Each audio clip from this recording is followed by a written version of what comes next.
What am I holding on to that I need to let go of? Giving people my time who do not respect me.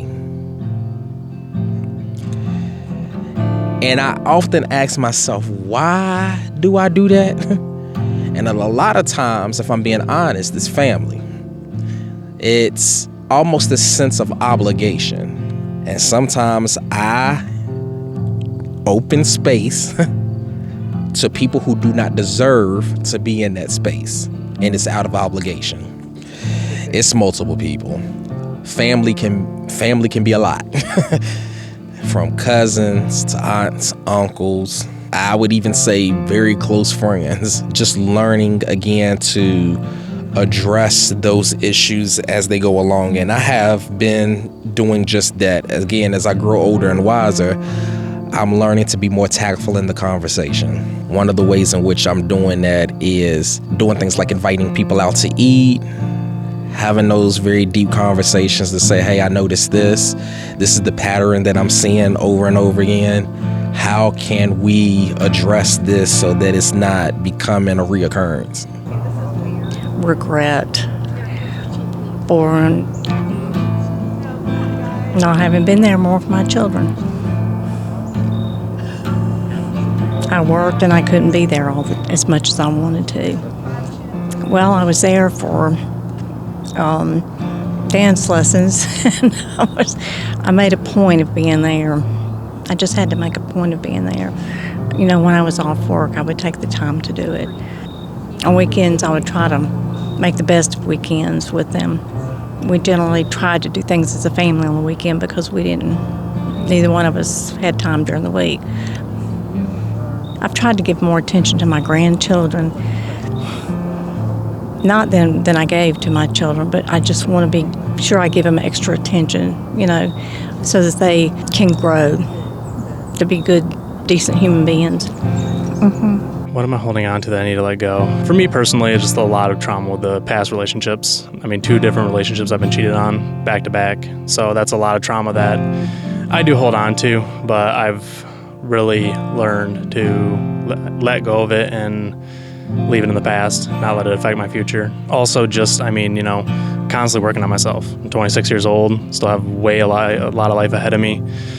Learning from my past and what I have done or what I haven't done, and making sure that I'm capitalizing on every moment that I can, every situation that I can, and making sure that I'm not leaving any regrets anymore, that I am capturing and seizing every moment that I can. A lot of built up emotion, honestly. A lot of the anger from my life. I've held on to stuff from my childhood, and it shouldn't have affected me as long as it has, but honestly, it's getting to that point that honestly those weights are getting real thin, and it's time to let them loose because I've used it as a crutch. I've blamed it for other things happening. I've used it as an excuse, and the only person that's hurting at this point is me anyways. I should let it go. Personal regret, not being able to do things when I was younger or not focusing things when I was younger. I don't want to feel like I could have done better when I was younger than what I'm doing now, I guess. I always think that I should have done better in school so I can go further in my life, but I'm doing really good in my life now. So that's probably the thing I should let go. The regrets of not focusing when I was younger. Mostly being more confident. It was a big change. More being confident with myself and confident with my own intelligence and confident with my strengths.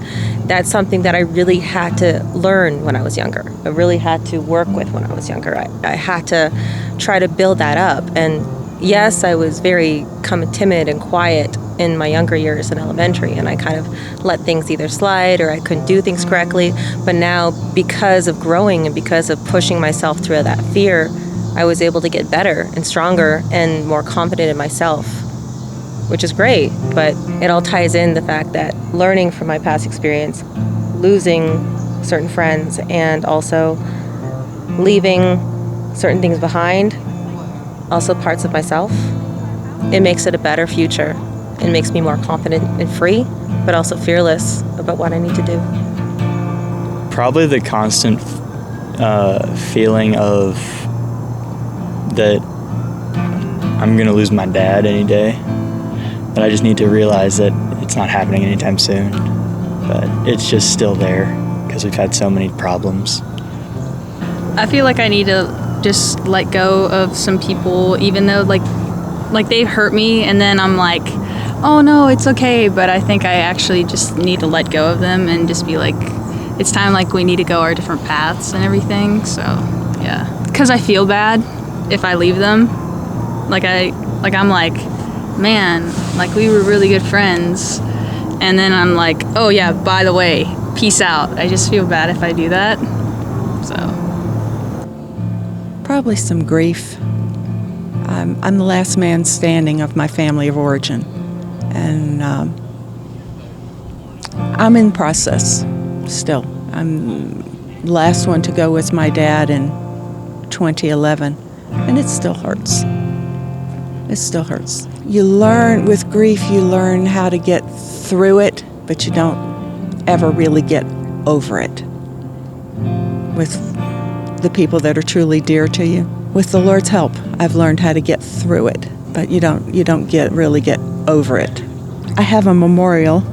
That's my dad's wedding band, my mother's wedding band, and my sister's pinky ring, and my memorial to my family in heaven. This might get real deep. Pornography. That's something that I've dealt with as a kid. And it's like a continuous poison in any relationship, especially in marriage. It's just like a poison to the whole thing. And even if you're not in a relationship, it like roots itself into your soul, into your being, and it just numbs you. It's like any kind of drug. Yeah, like I still struggle with it. Audrey knows that I struggle with it. It's hard for us, but the same thing, I have to choose different every day. That's where that struggle is, and that's how it's easier. We're both Christian. We both have the foundation of Jesus Christ, and that does help to choose different. But having like a wife does make it a whole lot easier. Not just physically, but like mentally. Like I'm choosing her every day. I'm not choosing this person on the screen. I'm actively choosing my wife. Trauma. Hey, I think I've pretty much let go of everything that I needed to let go.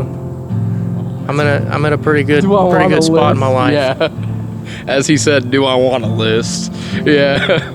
A lot, man. I didn't realize I was as messed up as I really was until I started talking to these guys and living with them on the daily. I don't process trauma. I kind of just bury it under the rug, and then it just blows up whenever it happens. I'm not really good at processing issues in daily life.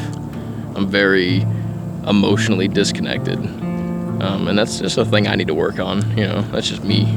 But I'd say that's probably the thing that I hold on to the most, just trauma and like not very good experiences in life, but it's a growing thing. Nightly porch talks, I guess. They ask questions. I don't really question things. I don't think in the long term, as they have said, I either think within the very short term of what's happening now, or 5 to 10 years later down the line, and it's nothing in between. It's nothing like 2 or 3 years maybe, how could my life be, or things like that. And they're very big, like if I ever get into a mood or start acting weird, they ask me what's going on. It's just the questionable things, and it got me thinking a lot more about diving into my brain and seeing like what's going on with me. No, I've never really done that. No. Yeah. It's interesting. I don't really open up a whole lot, I guess. But yeah, and this guy right here too, he's the one who really started it. We've been friends since high school, and I had a night where I did some not really good things and was at probably the lowest point of my life, and came over to his house, and honestly, our friendship accelerated from there, and he became like my rock, I guess. He's my bro, they're all my bros. And they give me that like solid point in life to keep going. I do things for them. I do it for my family. That's kind of like the goal, I guess, that I've got for myself now. It's kind of it's been a thing, man. development, you know? Couldn't ask for better people, man. Honestly.